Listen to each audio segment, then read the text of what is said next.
আসসালামু আলাইকুম বন্ধুরা, আশা করি সবাই সুস্থ আছেন। বন্ধুরা, ইরানের ক্ষেপণাস্ত্র ড্রিল বা মহড়া দেখে ইসরায়েলের বুকে এখন কাঁপন ধরেছে। প্রতিটি পদক্ষেপের উপর নজর রাখা হচ্ছে।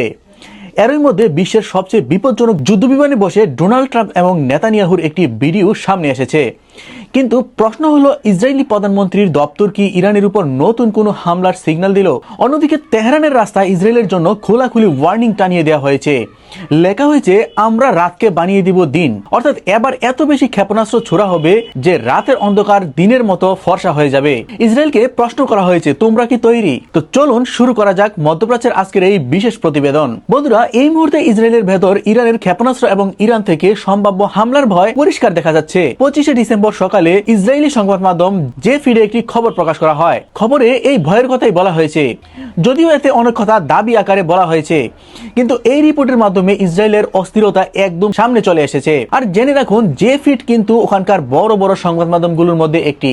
যে ফিডের রিপোর্ট অনুযায়ী ইরানের নিউজ এজেন্সি তাসনিম একটি অফিসিয়াল আপডেট জারি করেছে। সেখানে তেহরানের আশেপাশে বসবাসকারী সাধারণ মানুষকে সতর্ক করে বলা হয়েছে যে আগামী কয়েকদিন আপনারা বড়সড় বিস্ফোরণ এবং বাড়ি গোলাগুলির আওয়াজ শুনতে পাবেন। তাই এতে ভয় পাওয়ার কিছু নেই।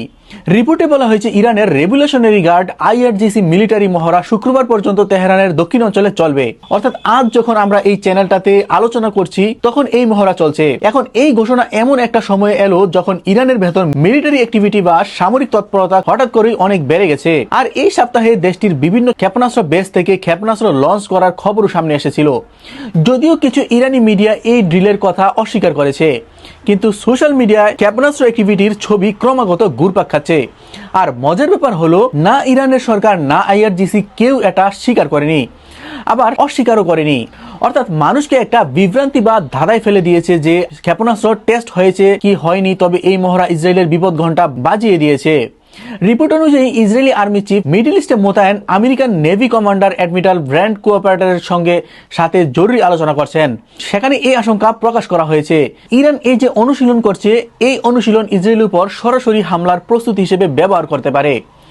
দেখুন, এই ভয়কে আরো বাড়িয়ে দিচ্ছে অন্য একটি বিষয়। ইরান তাদের ব্যালিস্টিক ক্ষেপণাস্ত্র প্রোগ্রামকে খুব দ্রুত এগিয়ে নিয়ে যাচ্ছে। এই ব্যাপারটা আমরা আপনাদের আগেও জানিয়েছি। বলা হচ্ছে এজন্য প্রয়োজনীয় যন্ত্রপাতি এবং কাঁচামাল চীন থেকে চোরাপথে ইরানে পৌঁছেছে। চীন সরাসরি বা খোলাখুলি ভাবে এই মাল ইরানের কাছে বেচতে বা পাঠাতে পারে না, তাই লুকিয়ে চুরিয়ে যা আসে সেটাকে তো চোরাই পথে বলা হয়। কিন্তু বিশেষজ্ঞদের ধারণা এমন অনেক শিপমেন্ট অনেক আগে ইরানে পৌঁছে গেছে। মানে সোজা কথায় ধ্বংসলীলা চালানোর মতো প্রচুর সরঞ্জাম এখন ইরানের হাতে মজুদ আছে। রিপোর্টে আরো দাবি করা হয়েছে, জুনের যুদ্ধের পর ইরানের কৌশল বা স্ট্র্যাটেজি বদলে গেছে। ইরান এখন এটা বুঝে গেছে যে তারা নিউক্লিয়ার প্রোগ্রামে ইসরায়েল সেইভাবে এখন ভয় পাচ্ছে না। ইসরায়েল সরাসরি এবং বড়সড় ভয় পাচ্ছে তাদের এই ব্যালিস্টিক ক্ষেপণাস্ত্র প্রোগ্রামকে। কারণ ইসরায়েল মনে করে নিউক্লিয়ার প্রোগ্রাম তো আমরা ধ্বংস করে দিয়েছি, কিন্তু এখন এই ক্ষেপণাস্ত্রগুলোই আমাদের শেষ করে দিতে পারে।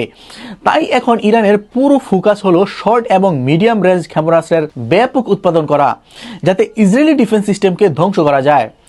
আর ঠিক এই বিষয়টা ইসরায়েলের ঘুম হারাম করে দিয়েছে। সত্যিই তাই, এজন্যই তো রোজ রোজ খবর প্রকাশ করা হচ্ছে। যাই হোক বন্ধুরা, প্রথমে যে ভিডিওটির কথা বলেছিলাম, এই ভিডিওটির কথা বলা যাক। এটা খুব গুরুত্বপূর্ণ, ভিডিওটার চেয়েও এর মেসেজটা বেশ জরুরি। সম্প্রতি এআই দিয়ে তৈরি একটি ভিডিও সামনে এসেছে যা মিডল ইস্টে নতুন তর্কের জন্ম দিয়েছে। এই ভিডিওটিতে বিশ্বের অন্যতম বিপজ্জনক যুদ্ধবিমান হিসেবে পরিচিত V2 বোম্বারকে দেখানো হয়েছে। আর তার ভেতর সেই ফাইটার জেটের ককপিটে এভিয়েশন চশমা পরে বসে থাকতে দেখা যাচ্ছে ইসরায়েলি প্রধানমন্ত্রী বেনিয়ামিন নেতানিয়াহু এবং আমেরিকার প্রেসিডেন্ট ডোনাল্ড ট্রাম্পকে। ভিডিওটিতে নিচে দেখা যাচ্ছে মরুভূমির মতো এলাকা। ভিডিওটা ছোট, কিন্তু এর সাথে দেওয়া ক্যাপশনটা খুব ভারী। লেখা হয়েছে 1 hour victory lap, অর্থাৎ আমরা জয়ের চক্কর লাগাচ্ছি।